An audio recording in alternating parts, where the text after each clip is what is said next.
ગીર સોમનાથમાં મહિલાના ઘરમાં ઘૂસી છરી વડે હુમલો। ગીર સોમનાથના કોબ ગામે થોડા દિવસે મહિલાના ઘરમાં ઘૂસી છરી વડે હુમલો કરનાર બે શખ્સોની ધરપકડ। બંને આરોપીઓનું પોલીસે તેના જ ગામમાં સરઘસ કાઢ્યું। ગીર સોમનાથ જિલ્લાના કોબ ગામમાં જ્યાં બે આરોપ હાર્દિક અને અક્ષયને ગીર સોમનાથ પોલીસે તેના જ ગામની અંદર સરઘસ કાઢ્યું હતું। સ્ટોરી રિપોર્ટ બાય પરાગ સંતાણી, ગીર સોમનાથ। આરોપીઓએ એના ઘરમાં ઘૂસી અને સરીના ઘા મારેલા, જે બાબતે નવા બંદર મરીન પોલીસ સ્ટેશન ખાતે ખૂનની કોશિશનો ગુનો દાખલ કરવામાં આવેલો છે। આ ગુનામાં કુલ 3 આરોપીઓ છે। એમાં 2 આરોપી હાર્દિક ઉર્ફે હાદો ભરતભાઈ બારૈયા અને અક્ષય બામણિયા બંનેને આજરોજ ગુનાના કામે એરેસ્ટ કરવામાં આવેલ છે। ત્રીજો આરોપી એ સગીર હોય એ એરેસ્ટ કરવા એના માટે હજુ કાર્યવાહી બાકી છે। સર, આરોપી કોઈ ગુનાહિત ઇતિહાસ ધરાવે છે ખરા? આરોપી વિરુદ્ધ હાર્દિક વિરુદ્ધમાં 2 પ્રોહિબિશનના ગુના દાખલ થયેલા છે અને અક્ષય વિરુદ્ધમાં એક દીવમાં પ્રોહિબિશનનો ગુનો દાખલ થયેલો છે। સર, આરોપી 36 કલાક બાદ ક્યાંથી ઝડપવામાં આવ્યા?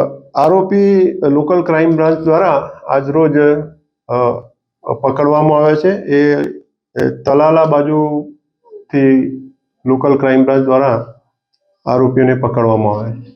ગુનો કર્યા બાદ આરોપીઓ તાત્કાલિક ત્યાંથી ભાગી ગયેલા ને લોકલ પોલીસ દ્વારા પ્રયત્નો જારી હતા। એ દરમિયાન લોકલ ક્રાઇમ બ્રાન્ચ દ્વારા આરોપીઓને આ ગુનાના કામે હસ્તગત કરી અને આજરોજ નવા બંદર પોલીસ સ્ટેશન સોંપતો એને કાયદેસર એરેસ્ટ કરવામાં આવેલ છે। સર, હુમલા પાછળનું કારણ શું હતું?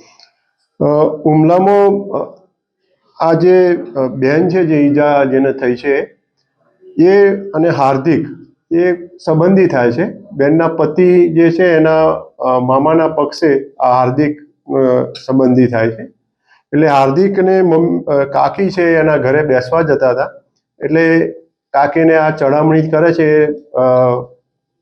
બાનું રાખી અને અગાઉ પણ બોલાચાલી ઝઘડો થયેલો અને બનાવના દિવસે દીવ ખાતે પણ એ સામસામા દીવ ગયેલા બેન અને એની દીકરી। તો દીવમાં બંને આરોપીઓ મળ્યા ત્યારે બોલાચાલી થયેલી, એની અદાવત રાખી અને ઘરે આવી અને આ બેનને ઈજા કરેલી। બનાવ બન્યો ત્યારે જે ફરિયાદી દીકરી છે તે હાજર હતી અને આ લોકોએ સીધે દીકરીની મમ્મી કે જે ઈજાગ્રસ્ત છે લસુબેન, એના ઉપર એટેક કરેલો અને એને ચપ્પાના ઘા મારેલા। લોન પર ફોન 15 વર્ષ જૂનું ગુરુ મોબાઈલ એન્ડ ઇલેક્ટ્રોનિક્સ। દરેક કંપનીના જૂના અને નવા મોબાઈલ લોન ઉપર મળશે અને ઇલેક્ટ્રોનિક્સ આઇટમો ફ્રીજ, ટીવી, વોશિંગ મશીન।